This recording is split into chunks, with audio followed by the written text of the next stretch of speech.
Okay, last time we ended up talking about the reasons for the growth of Christianity.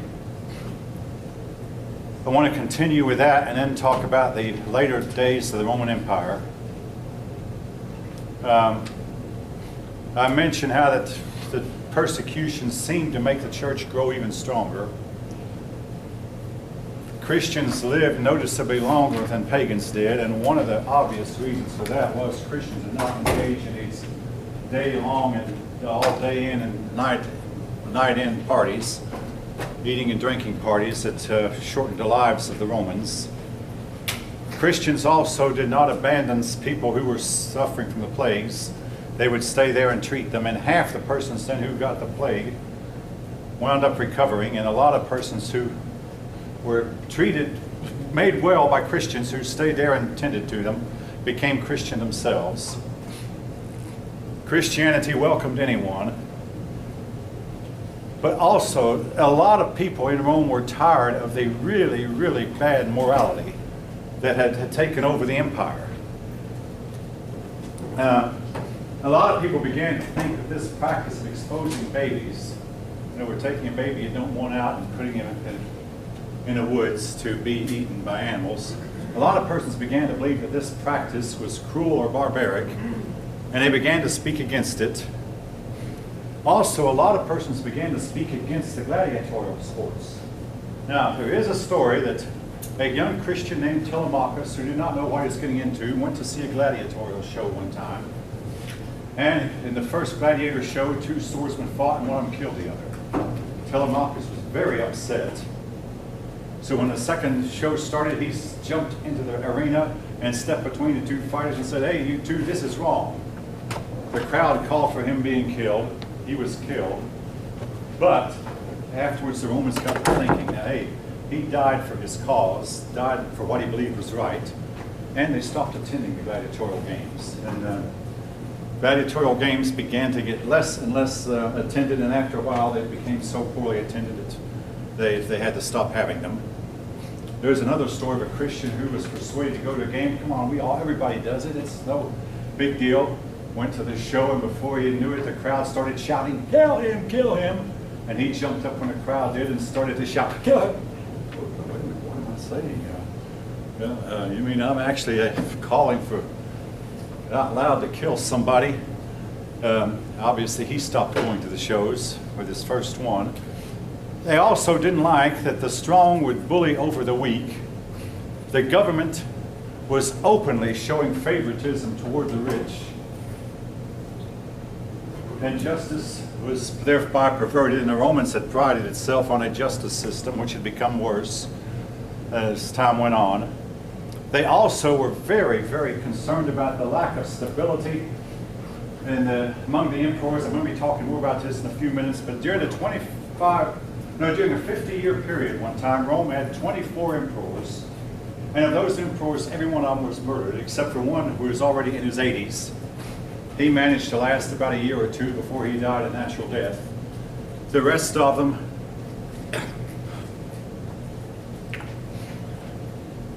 the rest of the emperors were all murdered, and this created a whole lot of instability and chaos that a lot of the Romans didn't like. The old gods seemed to be completely helpless anymore and unable to benefit them. And something else, folk, that your book mentions, it was a real problem that they had in later Roman times, was their women. Their women became nothing more than showgirls, interested only in displaying their looks, but not interested in anything else, or interested in parties and drinking, but totally corrupt. They lost their respect for themselves and lost the respect for the men. They wouldn't have children because pregnancy could permanently ruin their figure, so they refused to have children. And all told, they were looked on as being completely useless and worthless. And they were supposed to, among other things, promote a sense of patriotism and encourage their men to get out and serve in the army. They were getting too morally corrupt to be patriotic. and the men then lost all interest in them and in serving in the army. This contributed greatly to the big population decline that Rome experienced. Now, folk, I think I mentioned, it was not wars that destroyed the population. It was not plagues, even though plagues did come later and wars did come later. What really seems to destroy Rome's population was simply the men and women did not like each other anymore. They were no longer raising families. Family life was very, very weak. And into this scenario stepped Christianity. And these factors tended to favor Christianity. Now, I'm going to leave Christianity for a few minutes and talk more about the political history of Rome, and inevitably I'll get back to Christianity because Christianity was destined to become the official religion of the Roman Empire in the early 300s. All right, we left off last time the political history of the 5 good emperors. The last of whom was Marcus.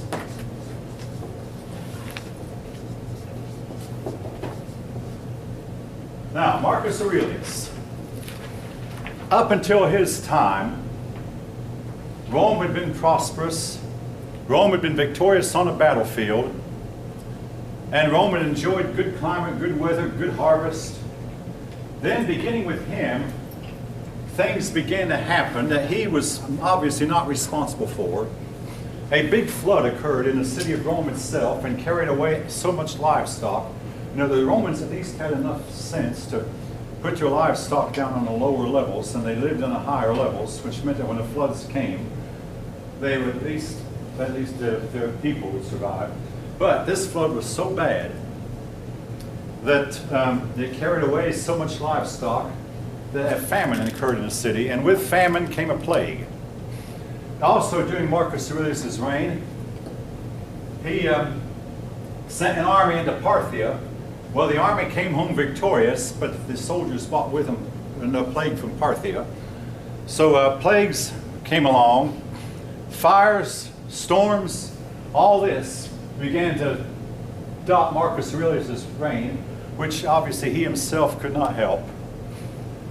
So things began to turn downhill for the empire, again, not as a result of him, but as a result of, we're not sure what, folk. Now, going back this far, you cannot prove it, but a lot of persons suspect that beginning with his reign, the climate cooled. And the climate change led to the fires and the storms. And of course, with the fires and storms came a low resistance on the part of the people because of bad diet, and that helped bring on the plagues. You can't prove it this far back. Now, you can prove the last time we had an ice age, was the Little Ice Age, was in the in the late 1600s, around the year 1680.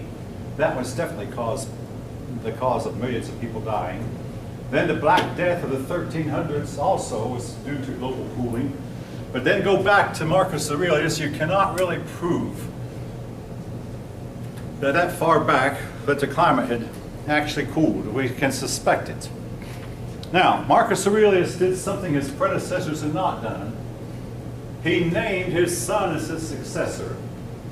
Now, there have been 2 movies made about Marcus Aurelius. One of them, Decline and Fall of the Roman Empire.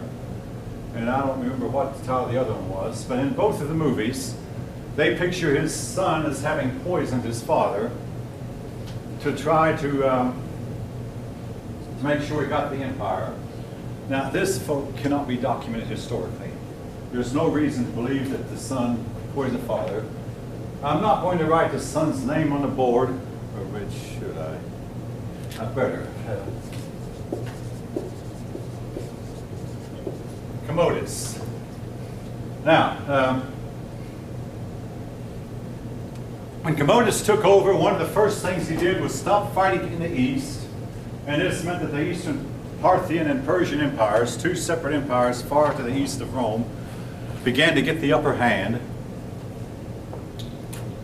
But he also embraced what we today call megalomania. Megalomania means he had himself set up as a god. He set up a new calendar where he named all 12 months of the year after himself. Now, he took on 12 divine names, and named off. Now his calendar did not survive him, so mankind at that time went back to the Julian calendar when he passed on, and the Julian calendar was to last another 500 years. But he set up a calendar, naming all 12 months after himself, and he set himself up as a god. And eventually, the people of Rome got tired of him, and they assassinated him. Under him, not only did Rome start losing, but the barbarian invasions started to begin. They started under the reign of Marcus Aurelius. The barbarian invasions started, and Commodus did nothing to stop them. Commodus did not realize to be emperor, he had to get an army together and lead an army and to protect and defend his people. He was just more interested in setting himself up as a god. Anyway, under him there was a period of instability. When Commodus was killed, the Roman people did one of the most disgraceful acts in our history. They had an auction. And they auctioned off the office of emperor. In other words, they sold the office to whoever could bid the highest. And a man named Septimus Severus bid the highest, and he started a dynasty. And under him, for a while, Rome's emperors were ruled by dynasties called the Severan dynasty. The Severan dynasty began to assert itself and fight their wars again, and win most of them. But this idea of selling the office of emperor to the highest bidder in auction goes down in history as one of the more disgraceful acts of Roman history. Well, time went on. The Roman Empire began to decline. The population decreased by as much as 1/3, and at this time, the decrease was in part caused by war and plague, as well as the fact that their family life was in terrible shape. Germanic invaders. The Germans began to sense the weakness of the Roman Empire, and they began to come in. These Germans were generally tall and blonde. Now, I'm going to insert this. I mean, when I entered graduate school in 1971, the first history book I had was taught by an old man who is older than I am now, named Dr. Fink. I mean, I know how that might sound to some of you, but his name actually was Fink. Anyway, he was teaching from a book that was written in the 1930s, a book that I still have. In fact, I was reading it a little bit over the weekend. I still peruse through it sometimes. It has more than 1,000 pages of medieval history. But this book in the 1930s was teaching German superiority. And you might think that German superiority was only being taught by Adolf Hitler. The fact of the matter is German superiority was being taught on both sides of the Atlantic. It was being taught in Great Britain, and it was being taught in the United States. And they were teaching, even in Roman times, the German soldier was bigger than the Roman. The German was taller than the Roman, and he was tall and blonde. And the German artwork eventually began to picture angels with long blonde hair. In other words, the angels were German-like. And they were teaching master's race, or superiority of Germans, on both sides of the Atlantic in 1930. Now, again, I don't want to in any way teach German superiority. The Germans have had that idea kicked out from under them, you might say, after losing 2 big world wars. But nevertheless, this was being taught in America, even in America in the 1930s. Anyway, the Germans came in. They would help destroy the fields, but even worse than the Germans destroying crops, the Roman soldiers began destroying crops owing to the fact that the Romans did not have a long enough supply lines to supply the troops. And the troops were told to go to the fields and take whatever you can get, whatever you can steal from the farmers. Never mind the plight of the poor farmer, you have to eat. So Roman soldiers were going in and stealing crops from their own people, their own Roman people who were living in the provinces. And they destroyed a whole lot of the crops, which led to more famine and lack of prosperity.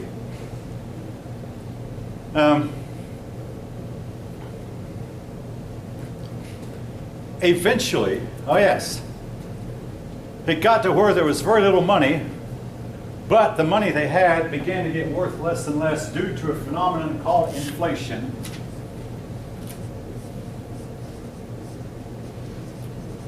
Now, hopefully you're all familiar with the term inflation. It's not as big a deal as it was back when Jimmy Carter was president, but economic experts have somewhat found a way to control it. But inflation is where the prices keep going up and up and up, faster than wages will go up. And the result is, even though you think you're making more money, the money you make actually has less buying power. Now, folk, I can remember when gasoline costs anywhere from 28 to 32 cents a gallon. Today, I mean, we think it's way down when the price is $2.15 a gallon. I've seen gas as high as $5 a gallon. This is an example of inflation. Prices began to rise for commodities, and the value of the money got less and less. Then the Romans resorted to hiring. I mean, Caesar Augustus tried to stop this. So now, backing up a bit, I told you how that Marius first hired foreign troops, General Marius. Caesar Augustus tried to stop the trend, but later Roman emperors began to hire Germans for their army because their own people would not serve. And this is something the United States has not resorted to yet, hiring troops, but I'm not saying we never will.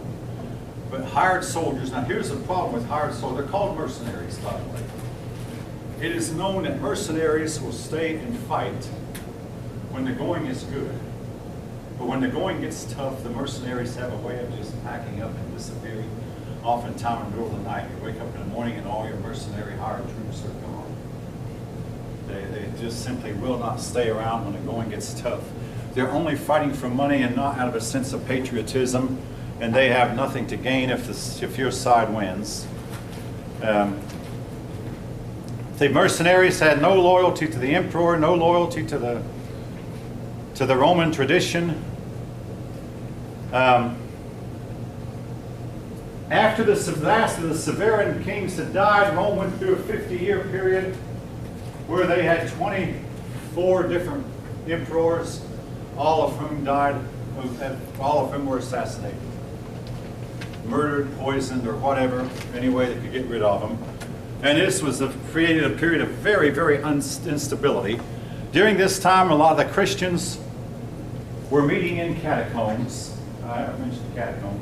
The catacombs were places where the Romans buried their dead. They were underground, oftentimes in the streets. But the Christians choose these as their meeting places because the living seldom visited them. And they would meet underground. It's called going underground. The church went underground. And they met secretly in these catacombs. And they began to use secret code terms. One of the codes was a fish, and that's why the fish became a symbol of Christianity. The fish was a symbol because some of the original disciples were fishermen. That had a little bit to do with it. And the donkey also became a favored symbol, and again owing to the fact that Jesus had ridden on a donkey. But the church went underground to escape the persecution.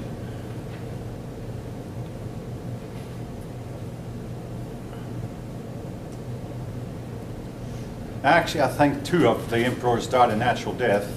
One of them was in his 80s. The rest were murdered. Well, finally, a little bit of stability came with 2 men, Diocletian and Constantine.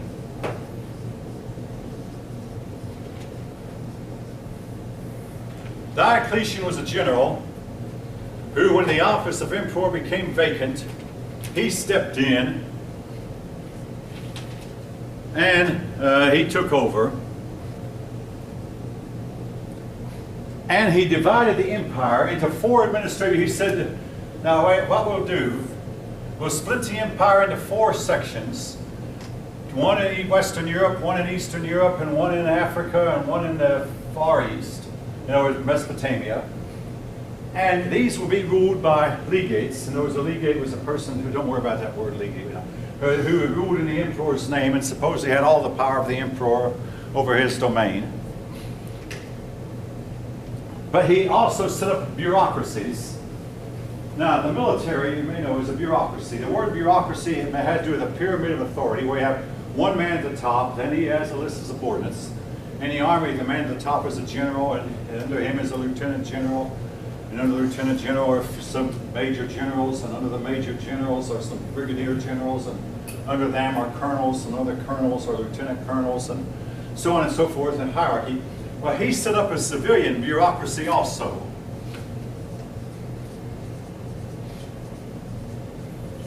You know, he divided the empire into 4 administrative units and divided each of the administrative units into lesser governing units, smaller and smaller. And he said to each person in charge, you make sure that everything goes orderly and stable in your domain. And you make sure everything goes orderly in your domain. And that way he was trying to take some of the load off the office of the empire itself. He issued titles of nobility, and this was the beginning of the nobility that we were to find in the Middle Ages. He issued titles of nobility to some of the persons who were higher up in his bureaucracy. And he made the army more mobile. In other words, something that had not been done before. He made sure that the troops had food wherever they went, and he set up supply lines to supply the troops. All this was something that Caesar Augustus and the other Caesars before him had not been able to do, but if anything, it was too late. His reforms came too late. He made the army more mobile. And on the civilian side,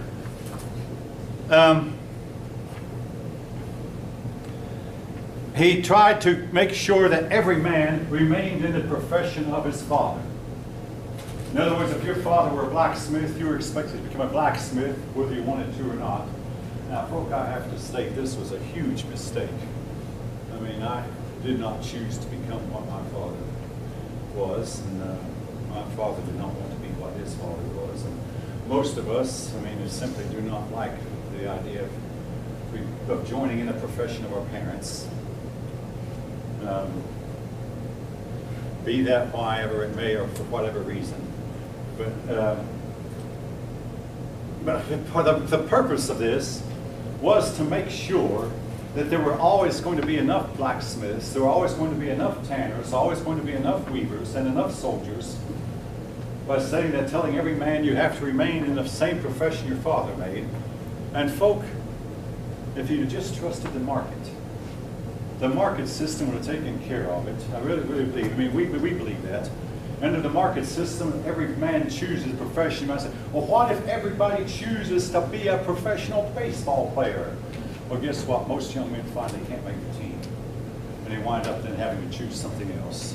And most of you, with all fairness, and I did the same thing, will wind up not really working, or maybe you eventually will, but not working in a profession you originally chose. But you wind up working somewhere in some profession, and you all wind up hopefully with a job somewhere down the road, with a career, because that's why you're here. But it might not be the career you initially chose. Most college students, when they get out to today's world, wind up hiring out of field. If you have to take a job out of field, folks, it's normal and natural. But don't do like one man I know did, who simply refused to work out of field. So his wife put in all the money, and his wife eventually divorced him. He wound up staying home and taking care of the home, and she wound up going out and earning the money, but it seemed like their roles got reversed. And the child wound up calling him Mama. This actually happened in one marriage I know about. And eventually she just got tired of it, saying, I expected to marry a man. And with a master's degree in history, I wound up spending 27 years at Lockheed because I couldn't find a job in history. But eventually I was able to retire from Lockheed and come here and work part-time. As a part-timer, I don't have to attend committee meetings, I don't have to publish, I don't have to do community service. I just teach 2 classes a week. And all money, Lockheed money. That's a long way down the road from all of you, I know. But eventually, what I'm saying is, I wound up doing what I dreamed of doing and what I chose to do. But it took a good many years. So life has a lot to offer you if you simply will take what opportunity you have. And, anyway, one of my bosses from Hard Rock said, I don't know what you're doing here with your education. Well, I couldn't explain to him, I just couldn't find a job in my field. But at least he wound up saying, at least I know you don't mind getting your hands dirty. I was going to go out and do the greasy, dirty work and get wet and cold and, live in the real world a while. All right, getting back to this time period. Diocletian made a law that every man must work in the profession of his father. It was only, to me, it was only a stopgap measure. Now, Diocletian retired, hoping that he had set up stability. But when he retired, the 4 men whom he had appointed, each of them vied for, said that they were qualified to be emperor. Well, it was like a tournament, you might say. 2 of them fought and they finished, one of them finished the other one off. 2 fought here and one finished the other one off. And that left 2 of them in contention. One of those 2 men, the only 2 I'm going to name, is Constantine. All right. Constantine was facing his enemy and his army lined up the night before the battle, according to the story. Now, folk, you can make of this what you want to. But this is the way the story goes. Constantine went to sleep before the battle, and during the night he had a dream. In a dream he saw a sign of the cross in the sky. Above the sign of the cross were the Latin words, and this sign, conquer.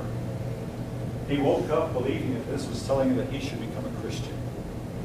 He immediately became a Christian, even though he was not baptized. He didn't get baptized till he was on his deathbed. Then he had his army baptized. He had his army, and they had to do this in a hurry because the enemy was just across. He had his army sew crosses across their shields. Now, folk, this seemed like nothing more than sheer raw suicide. At the time, it was estimated that Christians only numbered 1/10 of the population, and it was generally a very unpopular religion, a hated religion. And fast forward to 2015, Christianity is the most hated religion in the world today for whatever reason. But it was a hated religion and unpopular. And for him to take the sign of the cross right at the moment of the big battle just seemed like nothing but military and political suicide. He went into the battle and routed his enemy and conquered.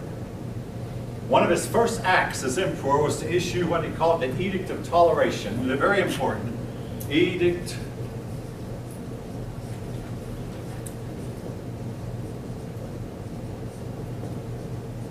Making Christianity a legal religion. Now, it did not yet become the official religion. That was to come later. But at least he made Christianity a legal religion and forbade all forms of Christian persecution. And every governor, every prince and the emperor quickly picked up that, hey, the emperor is Christian, the emperor is showing favoritism toward Christians, and if we bother the Christians, we will be reported on to the emperor. So persecution, for all practical purposes, stopped. And it was to be some 500 years before persecution began again, and then it was to be Christians against other Christians, or Christians against heretics. But for about 500 years, there was very little persecution of persons for their beliefs. Anyway, Constantine then went on to conquer all the Roman Empire, and then he did something also unthinkable. He picked a city in the eastern Byzantium, and it was along the Black Sea. And he called it the city Constantinople.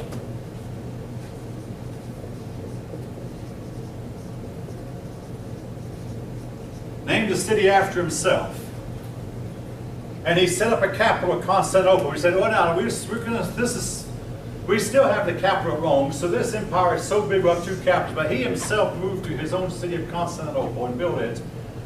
And I guess I can understand why. If you know anything about stone structures, and that's what Rome was, after they crumble, well, there's no real way to rebuild them. Now, let's face it, this building we're in is going to get old someday.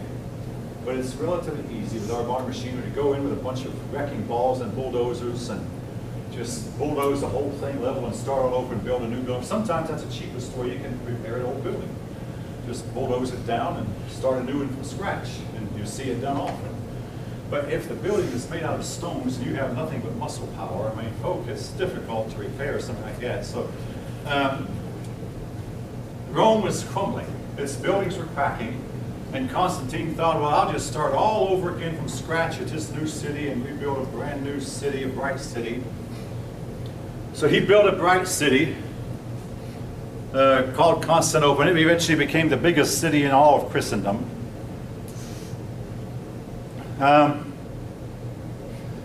Well, he quickly found that the church that he had joined was torn by doctrinal strifes. So he called a church council, the first church council, to try to resolve the doctrinal differences. And this council, the Council of Nicaea, made some decisions that still affect us today. And one of the decisions was they decided which books were to be included in the Bible and which ones were not. And they decided on the nature of the Trinity. They decided that God the Father, God the Son, God the Holy Ghost were each equal in rank, equal in authority, and equal in power. They decided they were three separate individuals, yet they had such unity that we could think of them as one because they never ever disagreed on anything. Again, these doctrines were laid out, and they said that Jesus Christ was co-equal and co-eternal with the Father. And these are doctrines that Roman Catholics and most Protestants have embraced from that time till this. And by the way, about the Bible, for all practical purposes, they just simply rubber stamped what had already been. The Bible had already been decided on before that, but they gave official sanctions to which books belonged in and which ones didn't. Again, that's a fairly long story as to how we got our Bible, but it was basically no one generation really decided it, and no one person decided it. It was decided over a period of several generations. The Council of Nicaea simply rubber stamped what had already been in use for a couple hundred years. All the books that we include today. And the Bible that they picked is still the same one that we use today. And a lot of the doctrines that they picked out, that they chose to embrace, were the doctrines that we still use today.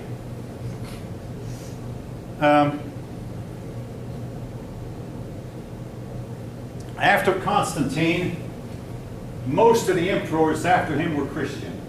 There was one who wasn't. He was called Julian the Apostate. Don't worry about the name. But most of them were Christian. And eventually, they outlawed paganism. And I'm not saying in any way this was right.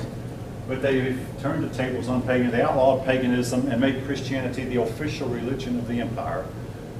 And this will take us up to the Middle Ages. I said just a minute ago that paganism was dead. Yes and no. A lot of your history books, particularly anti-Christianism, will point out that paganism merely transformed and changed names and found its way to the Christian church. Isis became Mary. Oh, I really feel like I need to wash my mouth out having said that, but there's a lot of truth in it. Isis became Mary. Jesus then became, Osiris became Jesus. And saint named Jupiter became St. Peter. And they began to worship Mary just like they worship Osiris. And in a lot of cases, among the lower classes, this was true. And they began to worship St. Peter the same way they had worshipped Jupiter. They simply changed the names to Christian names, but still had a lot of the pagan doctrines that were attached to them. A lot of your holidays were also pagan holidays. The word Easter has to do with Ishtar. Now, again, I'm not in any way implying that we should not observe these holidays. And somebody pointed out, if you want to try to pick a day to celebrate Christmas that was not a pagan holiday, start looking on a pagan calendar for a day that was not a holiday, and folk, you won't find one. They wound up having holidays for everything, but Christmas was celebrated on a day that's very close to the winter solstice. And if you know anything about ancient astronomy, the sun gets as far south as it's going to get on December 21st. That's called, winter solstice. But then December 22nd, December 23rd, December 24th, it appears to not move. Now with a telescope you can see it is moving back up. But by December 25th, the sun has moved up ever so slightly. Oh, hey, the sun is coming back again. So they all hold a big feast. And if you're wondering why they didn't celebrate on the 21st, it's because they really didn't see the sun starting to come up. But when the sun started coming back up north, that meant that the winter was going to end someday, the spring is going to return, we're going to have a seed time again, and that'll mean another harvest.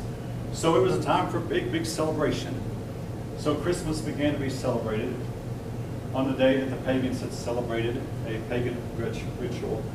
And again, I'm not in any way saying this is wrong, because, like I say, every day had some kind of pagan connection to it.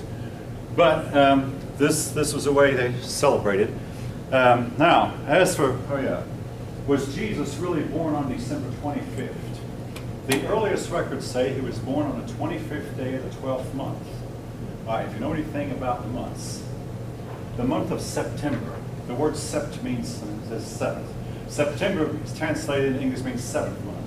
October, what do you know about an octopus? How many legs does he have? 8. October is the 8th month. An octagon has 8 sides. November, the only word I can think of is Novocaine, which I give you as a painkiller, but it has something to do with the number 9. November, the 9th month. December, the word December, decade, decimal, decibel. December is a 10th month. The 12th month is actually February. It's most likely you've been born around the 25th of February instead of the 25th of December. But I mean, again, that's just my take on it. We don't really know for sure. But also, Caesar would have issued his decree more likely in the springtime of the year rather than the extreme dead of winter to tax people so they would not have to move around, because moving around the Mediterranean Sea is, in the wintertime, is a real chore in itself.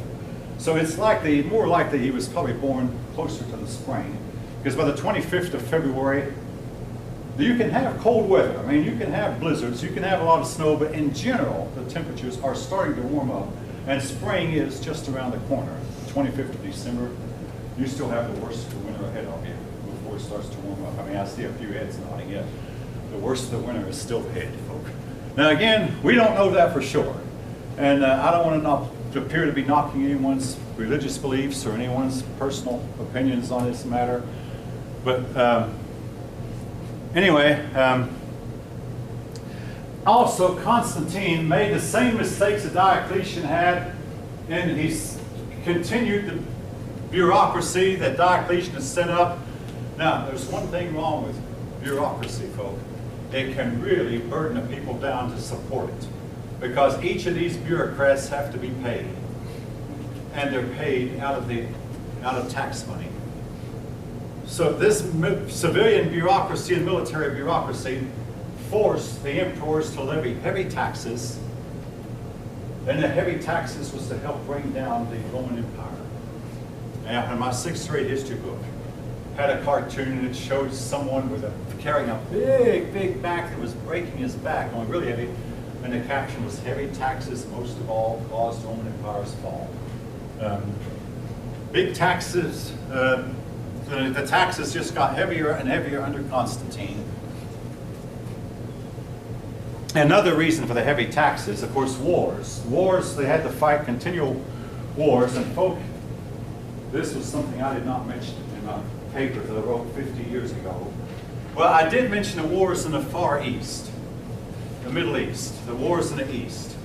Rome fought a bunch of expensive wars in the Middle East. Fast forward to 2015, the United States is fighting a bunch of expensive wars in the same region that Rome did, and threatened to have wars to be fought in the same region. All right. In the short run, the policies of Diocletian and Constantine brought some stability and order to the empire. But in the long run, they were to drain the treasury, put Rome deeper into debt, put the Roman people deeper and deeper into debt, and eventually lead to a decline. All right. Now, which brings us up to the barbarian invasions. Mainly at first they were Germanic. And all these other peoples I'm about to name were basically Germanic. They were the Vandals, from where we get our word vandalism. The Goths. The Goths were in 2 tribes. the Ostrogoths and the Visigoths.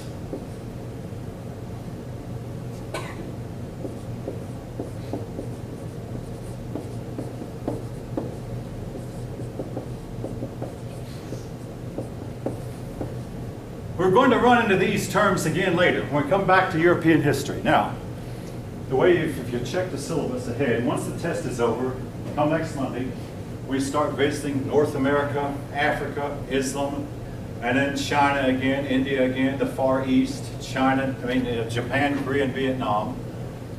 And then we come back to Western history. When we come back to Western history, we'll run into all these people again. Take up where we left off. Now, these are all Germanic peoples here. The Vandals, the Goths, which consist of Ostrogoths and Visigoths.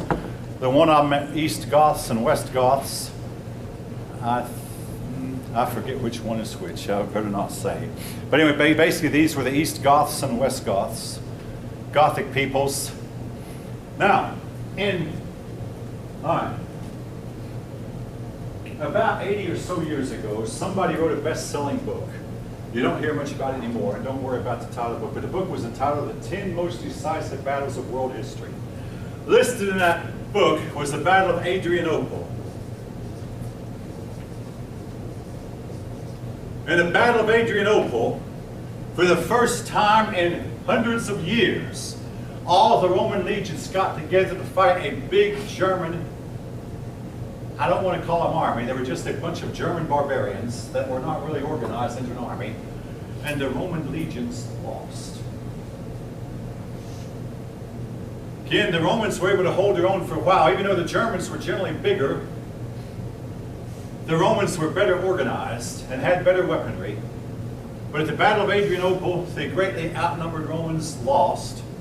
And at this point, then, the German people began to just move freely inside the empire, destroying crops, burning cities, looting, taking whatever they wanted, and the Roman government was powerless to do anything about it. The Battle of Adrianople occurred in 378. And it was a terrible blow to Rome's pride. Well, Rome tried to recuperate. They were still to last another 100 years.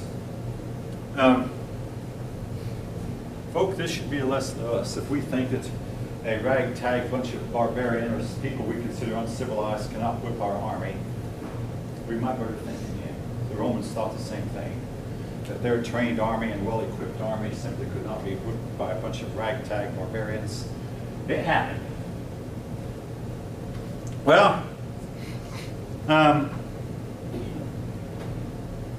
the empire began to divide itself between East and West more and more, thanks largely to Constantine. The East was able to hold its own. The Eastern Empire eventually became the Byzantine Empire,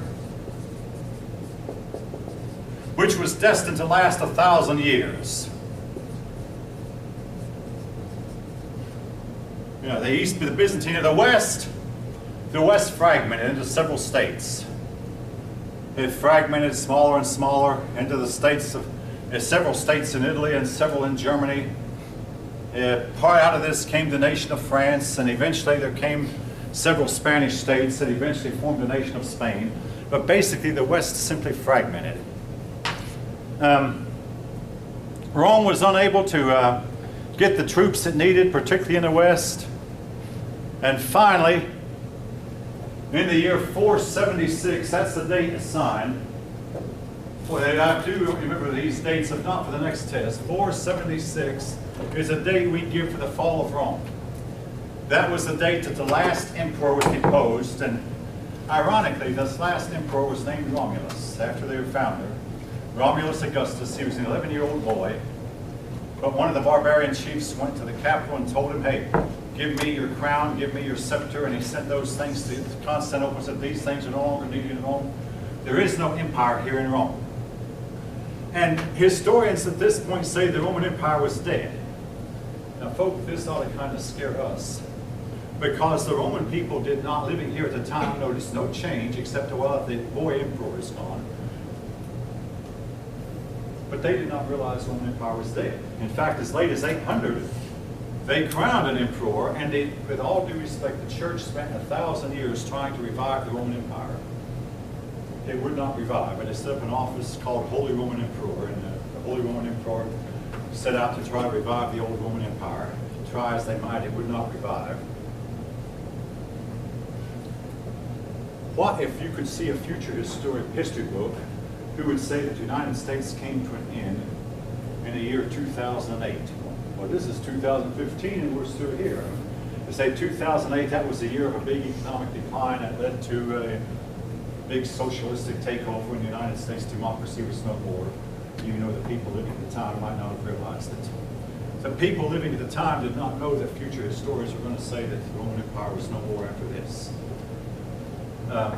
They were dead but didn't know it, basically. But, you know, are we in the same boat? All right, now the question then becomes, with the Roman Empire falling, why did it fall? And again, this was my first term paper, dealt with this topic. What your book says you can know for sure. Your book says we simply don't know why it fell.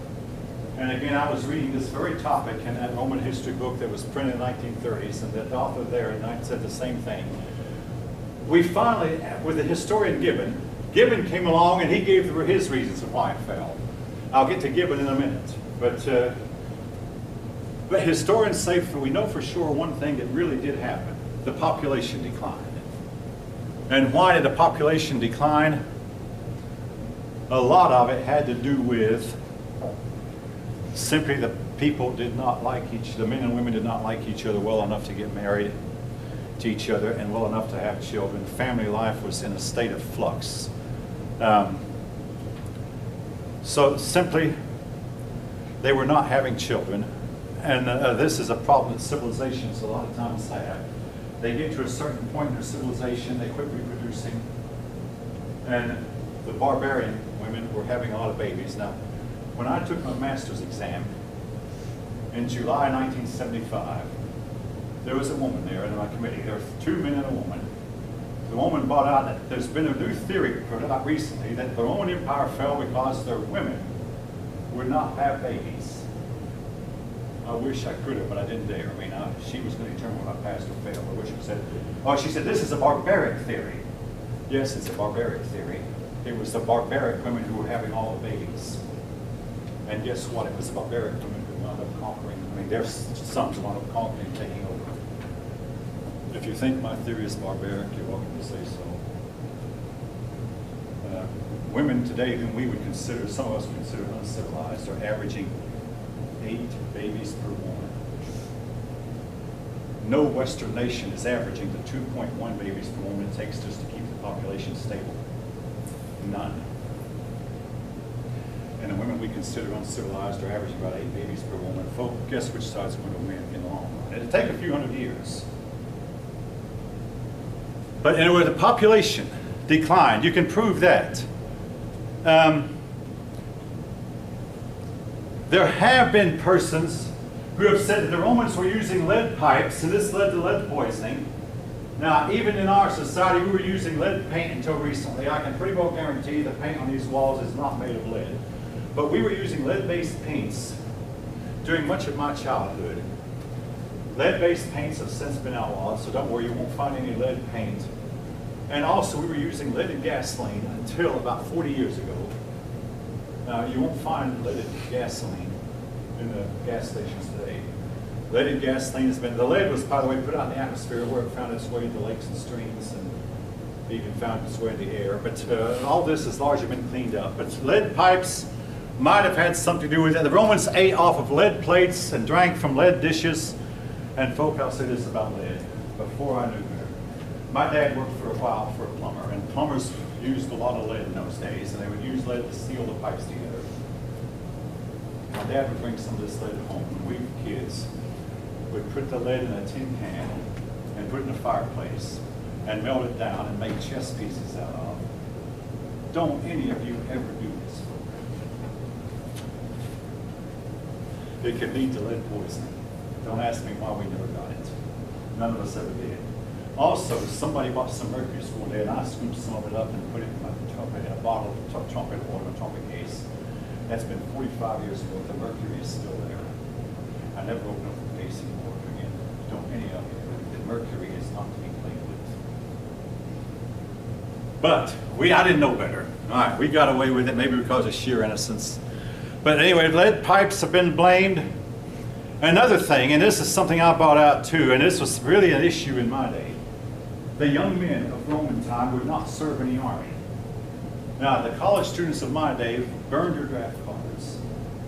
And they simply went, a lot of them went to Canada or went to Sweden or went to other places in the world to escape the draft. And simply said, we aren't going, or we won't go. And simply refused to serve in the army. This had a lot to do with it. They had a love for brutality in sports. We have perhaps much too much of a love for sports. Maybe not for brutality, but too much of a love for sports. The money, they had an unfavorable balance of trade, which meant that they were buying more than they were selling abroad. And the money then found its way into Parthia, Persia, India, and China, and never found its way back to Rome. And if you go to places like Persia today, and I've talked to Chinese, you can find a lot of Roman-made coins still circulating in China. This gold found its way into China, gold coins, and it never found its way back to Rome. Europe was to be deprived of gold for the next 1,000 years until Europe stole a lot of gold from the American Indians. There's another talk, too, that Rome was built on decaying materials, you might say, decaying foundation. You know, you take a bunch of rotten wood and build a house with rotted wood. The house is not going to stand like a house that's wood that's built with fresh, newly cut lumber, good lumber, solid lumber. Rome was made on, the Roman world, the Western world was declining before Rome took over. And the people then would more or less, the empire fell on Rome's lap because they seemed to have some type of justice system, some stability. But they were already, the whole Western world was decaying, and this decay was to continue until the Renaissance of the 1100s. In other words, Europe got worse and worse and went on to the Dark Ages. Now, most historians so today will say, well, we don't know why Rome fell for sure, and if we did know, we might be able to prevent a future collapse of a civilization.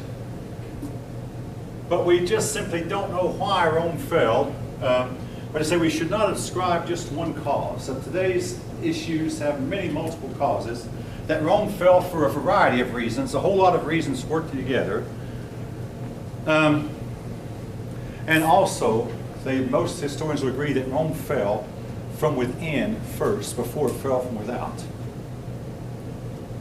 That the decay occurred from within. Now, where I disagree with a lot of historians, I think we can study the decline of civilizations. And as best as we can notice that there are some discernible patterns. And when these patterns are followed by later civilizations, these later civilizations are going to fall also. And one of the big patterns is when morality becomes so bad that young men and women no longer want to marry each other. Do we see this in the United States today? I think we see it really, really badly. And a lot of your young men who are taking up guns and going through mass shootings are saying that they're really disillusioned because they cannot find a girlfriend. I'm not saying you girls should take up with guys like that, not in any way, but I am saying to God, you've got to, if you want to find a girlfriend, you've got to become something that's something you like, rather than just feeling like you're entitled to a relationship. Folk, you're not. None of us are entitled to anything. You have to work for what you get and try to earn it. All right, anybody have any comments? Now, the reason that Gibbon gave, I told you to talk about Gibbon. See, I have a few minutes left. Gibbon said that the reason for the decline of Rome was the onset of Christianity. You can believe that if you want to. In fact, all right, I'm not going to argue with it. But if you want to believe that Christianity destroys everything it touches, you then have to turn around and explain how that Christianity, beginning 1500s, 1600s, 1700s, 1800s, the Christians became the most inventive, creative people on earth, and Christianity burst out from its seams, I'm talking about North America and Europe, burst out from its seams and overspread the whole globe, at least conquered much of the globe, that the Christian peoples had the most powerful armies in the world. Of course, they eventually started fighting among themselves, but the most powerful armies and conquered the most, invented the most. And the inventions like the airplane, the automobile, the computer were invented. You have to explain that. I mean, in Gibbon's day, with all due respect, there were no trains, there were no airplanes, there were no automobiles, and to him, Christianity was religion that destroyed everything it touched. And there's a part of me that agrees with that Christianity might have contributed to the decline of the Roman Empire, in that, with all respect to Constantine and the church at the time, the Christianity he founded did not separate church from state. Who was the head of the church? Well, Constantine. Very, very, very bad. All right, fast forward, go down through the ages. In Russia, who was the head of the Russian church? Well, throughout most of history, the czars. The czar appointed the patriarchs. And folk, it got so bad that when Lenin took over, having been involved in killing the last czar and his family, the last czar and his family, Lenin took over and Lenin appointed a patriarch. I mean, if you can imagine. No separation of church from state. When the church and state began to separate, it benefited both church and state. So I can somewhat agree with Gibbon that the church that there was at the time, the Christian religion at the time, did not stem the tide of immorality, did not really bring about a restoration of family life, and maybe did not really stop the decay that, with all due respect, I can't say that the church destroyed Rome, because Rome was already on its way to destruction long before Christianity came on the scene. It had the seeds of its own foundation, I mean, the seeds of its own destruction already built into its foundation, and it was on the way to decline, and it kept on declining and declining. But unlike other civilizations, Western civilization was to pick itself up by its own bootstraps and eventually become the greatest that mankind has ever seen.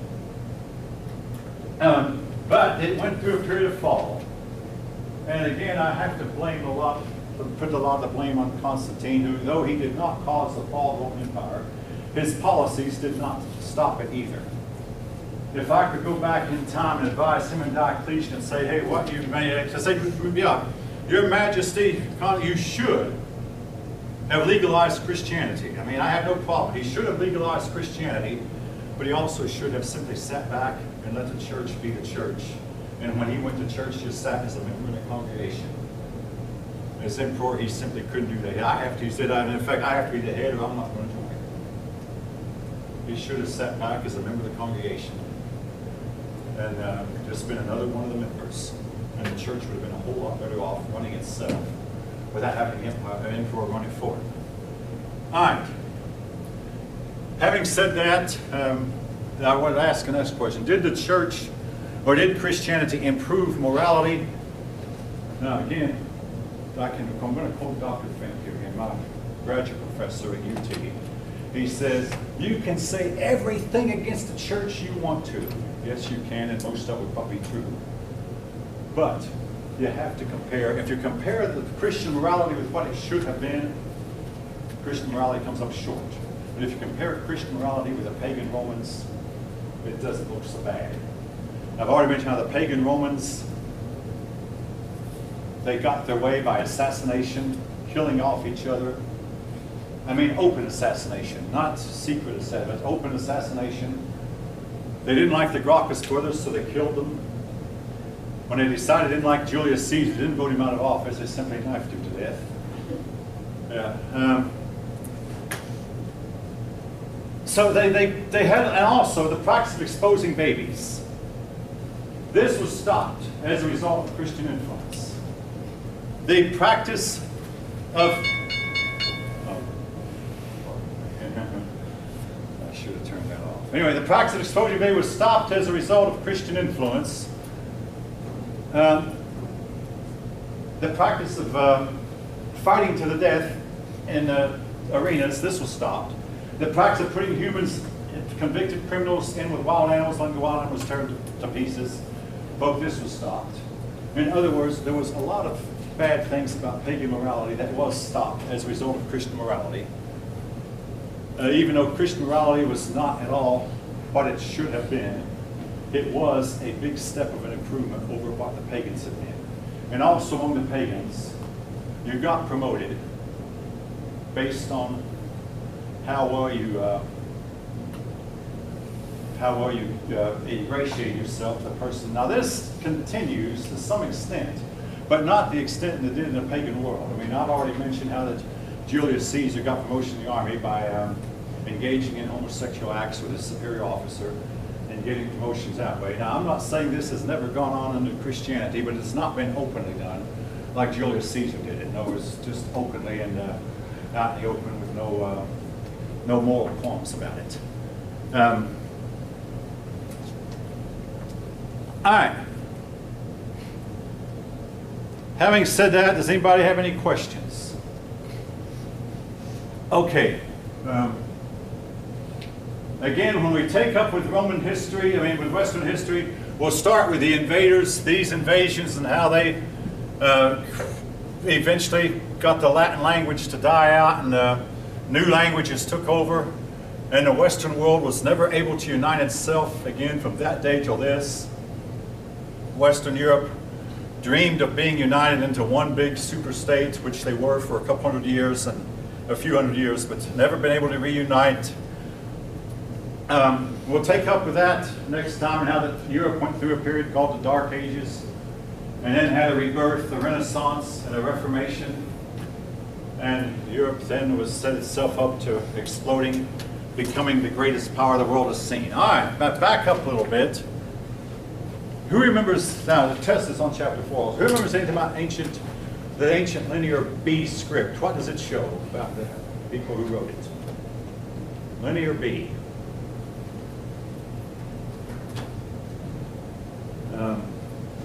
What does it show? It was written, it turns out, it was written in Greek, and it shows the people who wrote it were in fact Greek and spoke the Greek language. Linear B, written in Greek. In deciphering ancient writings, what's the one thing you have to have? If you don't have it, you can never decipher them. You must have what? You must have a whole lot of the writings. If you just have it like linear A, we can never likely never will decipher it because we don't have enough linear A script.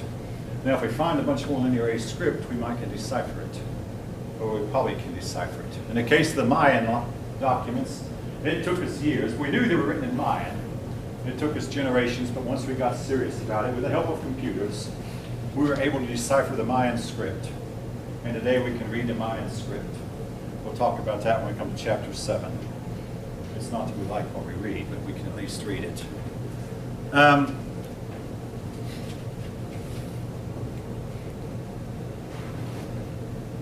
There is a famous oracle in Greece where the people believed they were getting divine messages from Apollo. Where was this oracle located? The oracle at, anybody remember?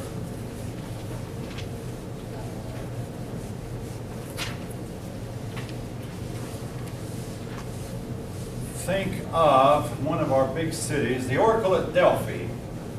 Reminds you of Philadelphia. Oracle at Delphi. Oh yeah, for those of you who came in late, I did not repeat, but if you'll check the first part of the video for the afternoon class of last Wednesday, I gave out some answers to them for the task that I did not give to you. At least one answer that I did not give to you. So check them, check that video for the afternoon class on Wednesday.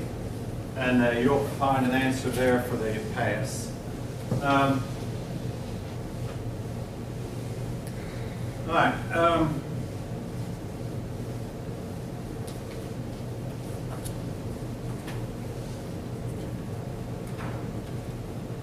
What Greek city-state resembled a military camp? One of the Greek city-states resembled a military camp. Anybody remember which one it was? What? Sparta. Sparta. And some of our athletic teams are named Spartans. We played one when I was playing high school football, the 7 Mile Spartans. But they don't exist anymore. The 7 Mile school merged with another school. 7 Mile Spartans, and it seemed like one of the colleges had the name Spartan. Anybody remember which one? Who? Michigan State. Wolverine. Okay. All right, Spartans. Who was Spartans' patron god? The god. This one's made some news in the last week. Ares. The Greeks called him Ares. The Romans called him Mars. And Mars has made some news in the last week. Big news or little news, you can decide for yourself. All right. Who was the father of Alexander the Great? Very important because he's the one who united the Greeks, came down and conquered all of Greece. Yes. Philip of Macedon. Excellent, excellent. Philip of Macedon, father of Alexander the Great. He used to complain that his daddy would leave him with nothing to do, and he might have if he could have lived long. But just as he's about to invade Persia, he was killed, and Alexander took over the job. Name 2 Persian kings who invaded Greece. King and King thus and so. 2 Persian kings who invaded Greece. Darius and Xerxes. Darius the first, Xerxes second. 2 Persian kings, father and son, invaded Greece, and both of them lost. Alexander the Great has a horse. What was the horse's name? A horse that only he could ride because the horse was afraid of its shadow. A really magnificent horse, according to all accounts, but very, very difficult to tame. The horse's name was Bucephalus. And Alexander named the city where he buried his horse in Bucephala. That is still a city. What's that? Well, I believe it's BuchephalaS.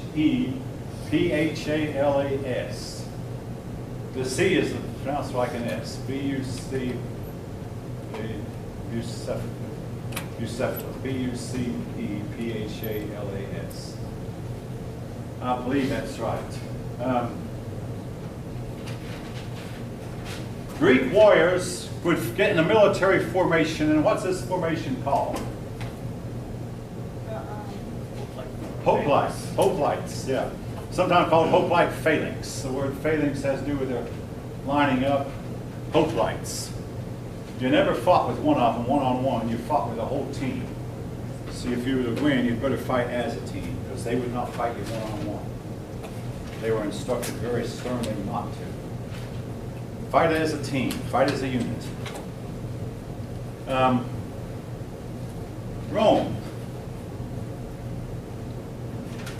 There was a city on the other opposite side of the Mediterranean that created a big empire that conflicted with Rome. What's the name of this city? Rome had to fight 3 wars against them over a period of 100 years. Carthage. And what's the name of these wars? They go down collectively as what name? Punic Wars.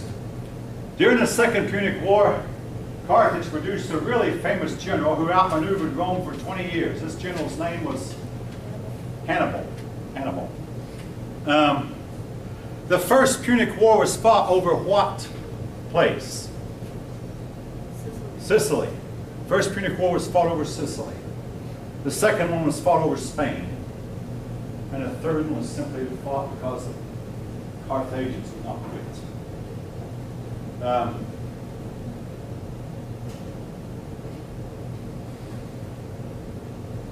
Let's see.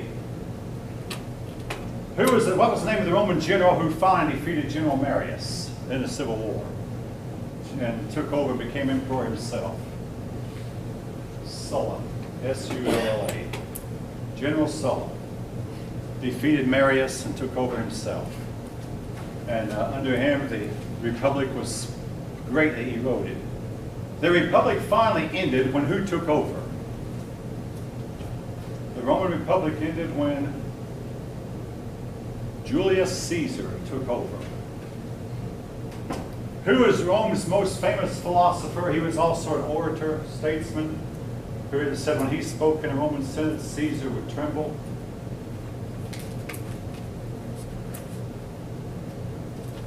Cicero. Okay, who is Greece's most famous philosopher? Remembered for words like know thyself.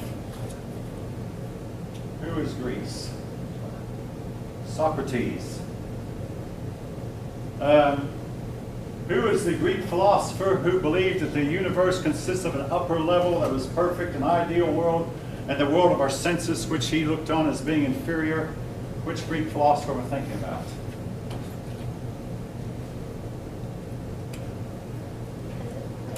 Plato, yeah. Plato also is the one, and I can guarantee you this is on the test. I don't know if you'll get it or not. Do as I say, but don't do as I do.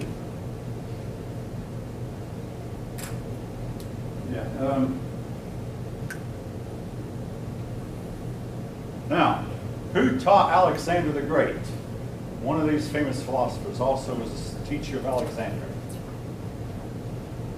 Aristotle. Aristotle. Socrates taught Plato. Plato taught Aristotle. Aristotle taught Alexander, and Alexander then helped spread Greek culture all over the world. This world became known as the Hellenistic world. The Hellenistic world was decaying, the Greek world was decaying, and eventually all of Western civilization decayed, but did not completely become tribal or uncivilized. They remained civilized. But unlike some parts of the world that became completely uncivilized, the people became tribal peoples, Western Europe never really became totally uncivilized. All right.